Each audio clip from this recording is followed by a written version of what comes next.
आज बायोलॉजी का यानी साइंस का सेशन 2019 का प्रथम पाली का हम करा रहे हैं। 40 क्वेश्चन है इसमें और देखते हैं कि लगभग 10-15 मिनट के अंदर 40 क्वेश्चन को पूरा कर लेंगे, ज़्यादा समय को व्यर्थ ना करते हुए। समझ रहे हो ना? शुरू करते हैं। सबसे पहला मेरा क्वेश्चन हो जाएगा कि टिंडल प्रभाव प्रकाश की कौन सी परिघटना को प्रदर्शित करता है? कौन सी परिघटना को प्रदर्शित करता है? टिंडल प्रभाव यह प्रकाश का परिकिरणन है। कौन सा है? प्रकाश का परिकिरणन है। टिंडल प्रभाव प्रकाश की कौन सी परिघटना को प्रदर्शित करता है? प्रकाश का परिकिरणन। प्रकाश का परिकिरणन। अगला क्वेश्चन हम देखते हैं। अगला क्वेश्चन मेरा हो जाएगा, निम्न में से कौन सा असंतृप्त हाइड्रोकार्बन है? असंतृप्त होता है जिसमें दो कार्बन कार्बन के बीच में डबल बॉन्ड होता है, उसको हम असंतृप्त हाइड्रोकार्बन असंतृप्त हाइड्रोकार्बन कहते हैं। और संतृप्त हाइड्रोकार्बन उसको बोलते हैं जिसमें कार्बन कार्बन के बीच में सिंगल बॉन्ड होता है। कार्बन कार्बन के बीच में सिंगल बॉन्ड और असंतृप्त कार्बन कार्बन के बीच में डबल बॉन्ड। तो इसमें कहता है निम्न में से कौन सा असंतृप्त हाइड्रोकार्बन है? तो मीथेन में तो हम बात करते हैं, मीथेन का अगर बात करते हैं तो मीथेन का स्ट्रक्चर ऐसे ऐसे सिंगल कार्बन है और C2H6 का कार्बन कार्बन के बीच में सिंगल बॉन्ड है और सिर्फ C2H4 में डबल बॉन्ड। यह हो जाएगा हमारा संतृप्त कार्बन, असंतृप्त कार्बन, असंतृप्त हाइड्रोकार्बन, असंतृप्त हाइड्रोकार्बन। यह हो जाएगा हमारा असंतृप्त हाइड्रोकार्बन। यानी निम्न में से कौन सा असंतृप्त हाइड्रोकार्बन है? तो यह हो जाएगा C2H4। अगला क्वेश्चन हम देखते हैं। अगला क्वेश्चन हम देखते हैं कि निम्न में से कौन सा यौगिक ईंधन के रूप में इस्तेमाल किया जाता है?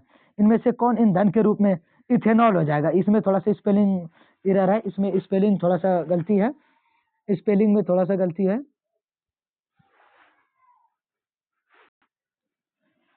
यह हमारा इथेनॉल हो जाएगा। इसमें इथेनॉल थोड़ा स्पेलिंग में गलती है, इथेनॉल हो जाएगा। निम्न में से कौन सा यौगिक ईंधन के रूप में जलावन के रूप में उपयोग किया जाता है? इथेनॉल। अब अगला क्वेश्चन हम देखते हैं।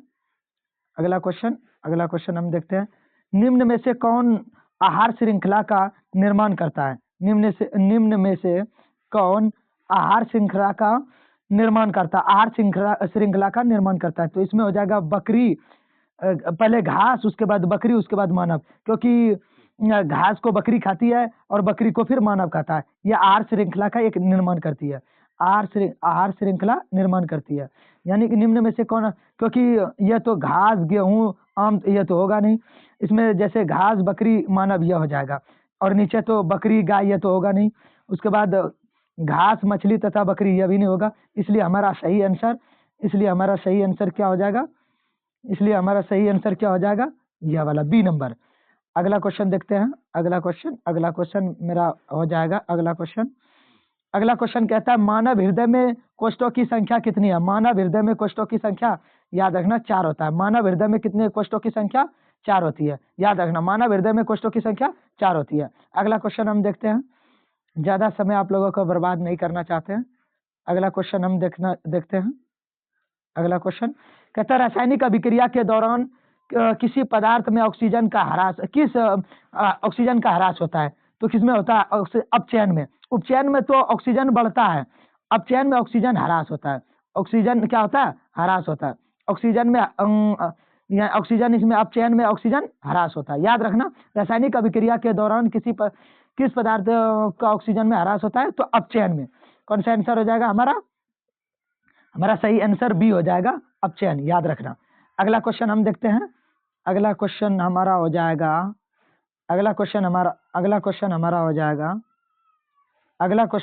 जाएगा आधुनिक आवर्त सारणी में समूहों की संख्या।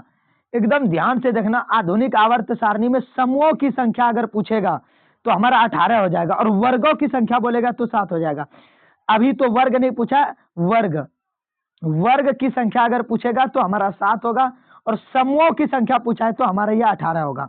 वर्ग की संख्या बोलेगा तब यह 7 होगा। और अभी क्या पूछा? अभी का हमारा आंसर हो जाएगा, अभी का हमारा आंसर 18 हो जाएगा। क्या हो जाएगा? 18, डी नंबर। हमारा आधुनिक आवर्त सारणी में समूहों की संख्या कितना हो जाएगा? 18। अगला क्वेश्चन हम देखते हैं। अगला क्वेश्चन हमारा हो जाएगा, अगला क्वेश्चन हमारा हो जाएगा, अगला क्वेश्चन हमारा हो जाएगा। कहता है कि खाद्य पदार्थ के डिब्बों पर जिंक के बजाय टीन का लेप होता है, क्यों? क्योंकि इस पर क्या होता है? इस पर इसका आंसर हो जाएगा, टीन की अपेक्षा जिंक अधिक अभिक्रियाशील होता है।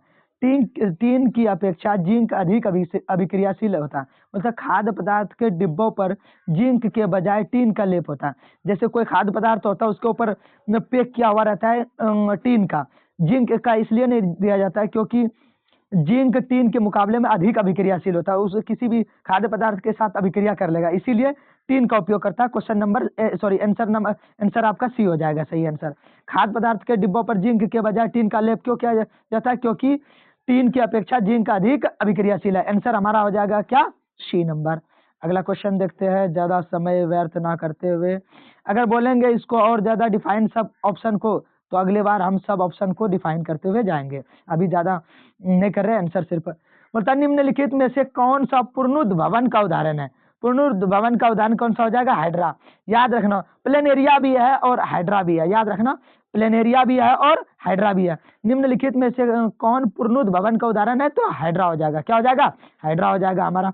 अगला क्वेश्चन हम देखते हैं, ज्यादा आपका समय एकदम नहीं लेंगे, एकदम स्पीड में करते हुए जाएंगे। हमारा 10वीं क्वेश्चन है। अब 10वीं क्वेश्चन हमारा हो जाएगा, 10वीं क्वेश्चन हमारा हो जाएगा। कहता है, तांबे की तार की एक आयताकार कुंडली किसी चुंबकीय क्षेत्र में घूर्णन गति कर रही है। इस कुंडली में प्रेरित विद्युत धारा की दिशा में कितने परिभ्रमण होता है? तो आंसर हमारा क्या हो जाएगा? आधा। याद रखना, आधा। स्पेलिंग में थोड़ा बहुत टाइपिंग एरर हो सकता है, आंसर हमारा यही हो जाएगा, आधा। अगला क्वेश्चन हम देखते हैं, अगला क्वेश्चन क्या? अगला क्वेश्चन हम देखते हैं, अगला क्वेश्चन हम देखते हैं, अगला क्वेश्चन हम देखते हैं। सल्फर परमाणु की बाहरतम कक्षा में इलेक्ट्रॉनों की संख्या कितनी होती है? हमारा आंसर हो जाएगा 7। हमारा आंसर क्या हो जाएगा? 7। हमारा आंसर क्या हो जाएगा? 7। अगर इसको डिफाइन करते हुए अगर समझना चाहते हो तो कमेंट करना, हम अगली बार इसको डिफाइन करके, सभी ऑप्शन को डिफाइन करके आगे बताएंगे, लेकिन अभी तो हम आंसर को ही लेके चल रहे हैं। सल्फर परमाणु की बाहरतम कक्षा में इलेक्ट्रॉनों की संख्या कितनी होती है? 7। कितना होता है? 7। अगला हम देखते हैं,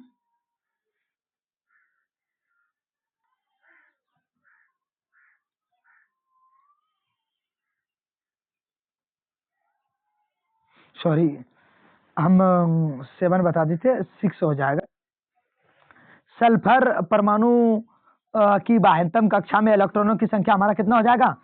हमारा हो जाएगा 6 हो जाएगा। सी नंबर था, सी नंबर। यानी कि सल्फर परमाणु की बाह्यतम कक्षा में इलेक्ट्रॉनों की संख्या कितनी हो जाएगी? सी हो जाएगा। यानी कि 6 बाहरी कक्षा में कितना इलेक्ट्रॉन होता है? 6 इलेक्ट्रॉन होता है। अगला क्वेश्चन हम देखते हैं, अगला क्वेश्चन हम देखते हैं। अगला क्वेश्चन मेरा हो जाएगा, ग्लूकोज के एक अणु में ऑक्सीजन के कितने परमाणु होते हैं? कितने परमाणु होते हैं? 6 परमाणु होते हैं। कितने परमाणु होते हैं? ग्लूकोज के एक अणु में ऑक्सीजन के कितने परमाणु होते हैं? 6 परमाणु होते हैं। याद रखना, कितने? बी नंबर आंसर हो जाएगा हमारा। कितना हो जाएगा? बी नंबर आंसर 6 हो जाएगा। अगला क्वेश्चन हम देखते हैं, अगला क्वेश्चन हमारा हो जाएगा, अगला क्वेश्चन हमारा होता है, नसों कार्तीय चिन्ह परिपाटी। क्वेश्चन में थोड़ा सा टाइपिंग यहाँ पर नहीं है। नई कार्तिक चिन्ह परिपाटी के अनुसार दर्पण के सामने रखे गए बिंब की बिंब दूरी है, क्या ली जाती है?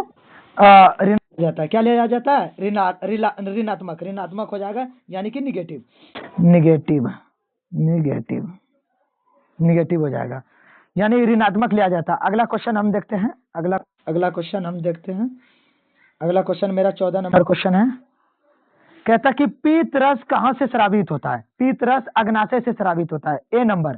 पीत रस कहां से स्रावित होता है? ए नंबर, अग्नाशय से। कहां से होता है? पीत रस कहां से स्रावित होता है? अग्नाशय से। अगला क्वेश्चन हम देखते हैं, अगला क्वेश्चन मेरा हो जाएगा, अगला क्वेश्चन मेरा हो जाएगा, निम्नांकित में से कौन मलेरिया परजीवी है?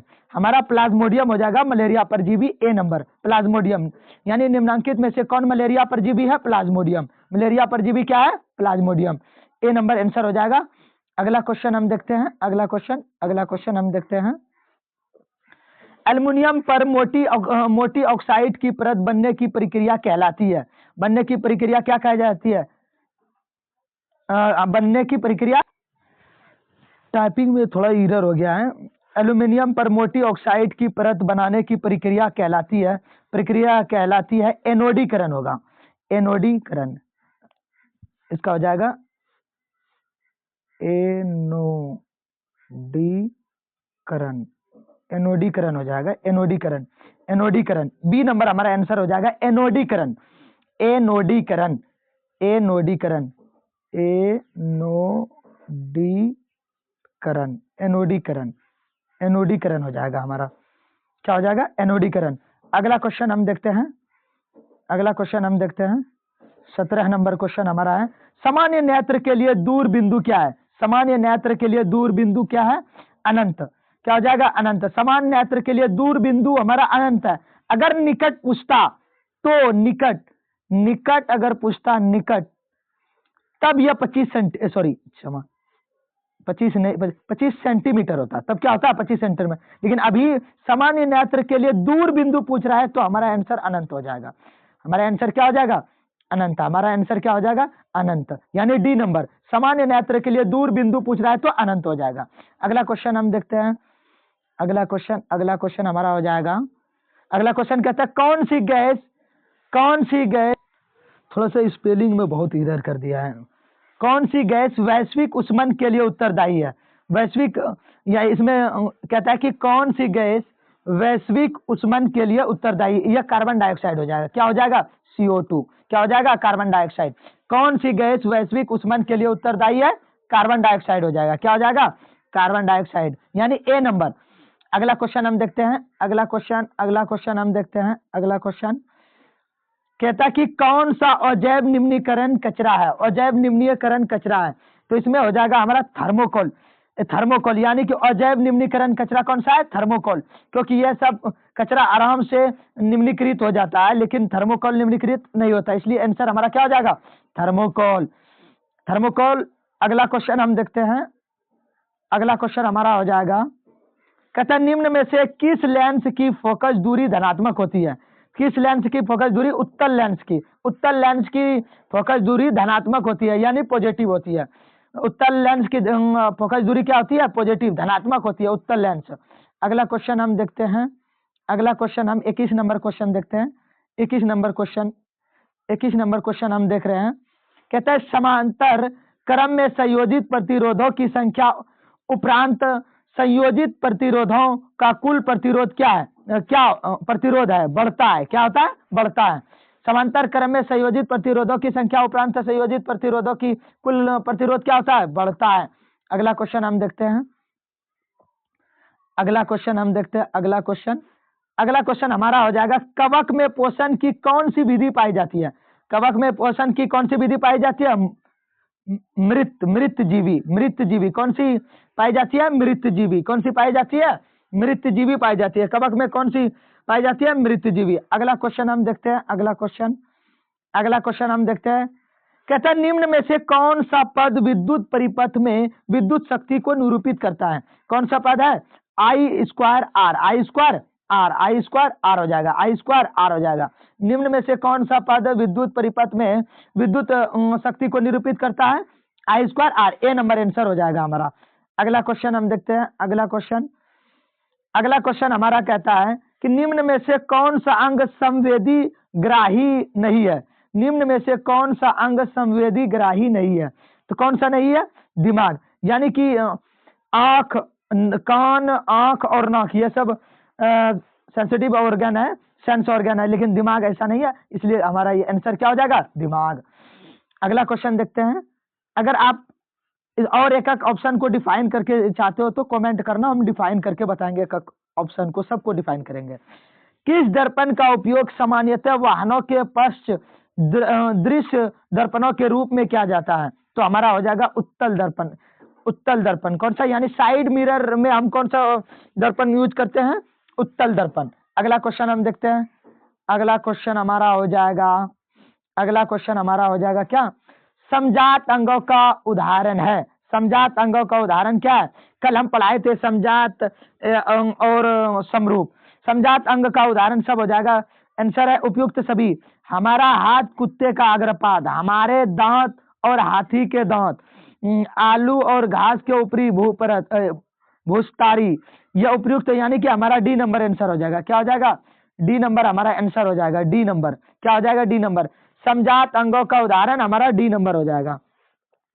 अगला क्वेश्चन देखते हैं। अगला क्वेश्चन हमारा हो जाएगा। अगला क्वेश्चन हमारा, निम्न में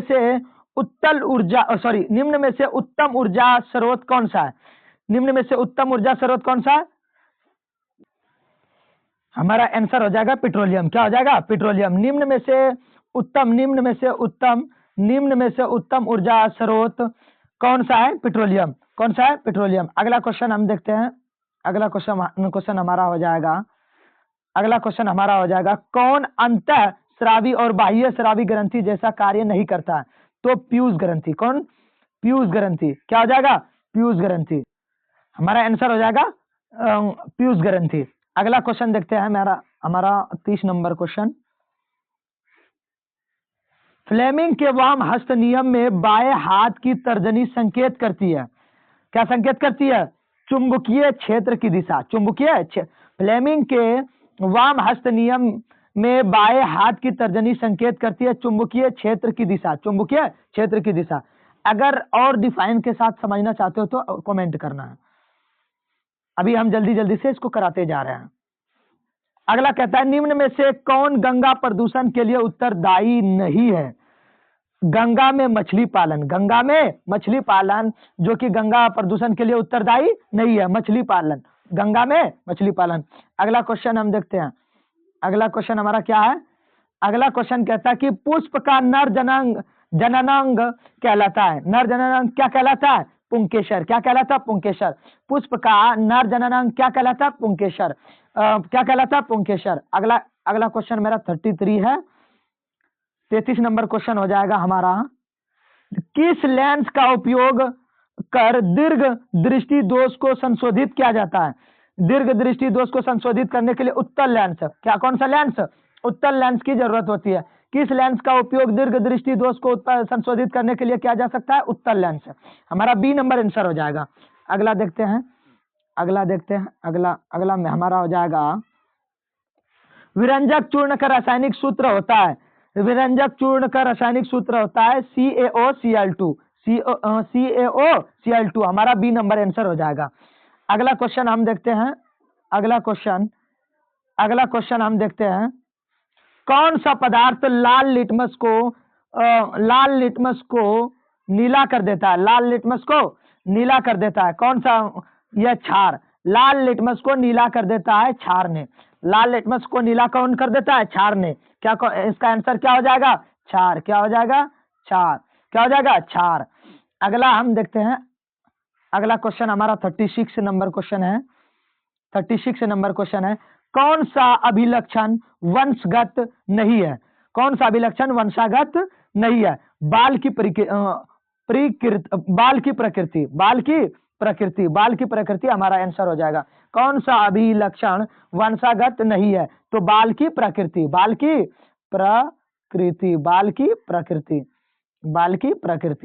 हमारा आंसर हो जाएगा डी नंबर। अगला देखते हैं।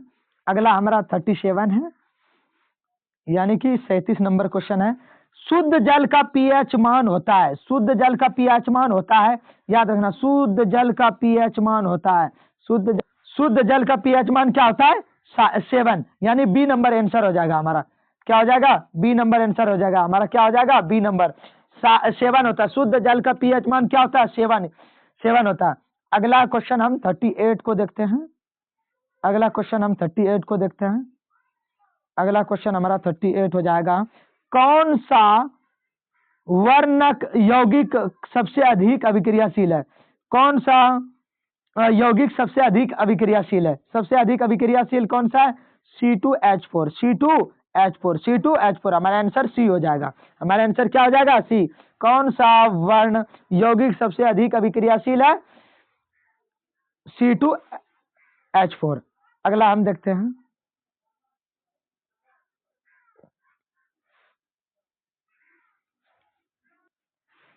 यहाँ पर थोड़ा सा टाइपिंग, ये हाइड्रोजन है। हाइड्रोजन के 2 परमाणुओं के बीच कितने आबंधन होते हैं?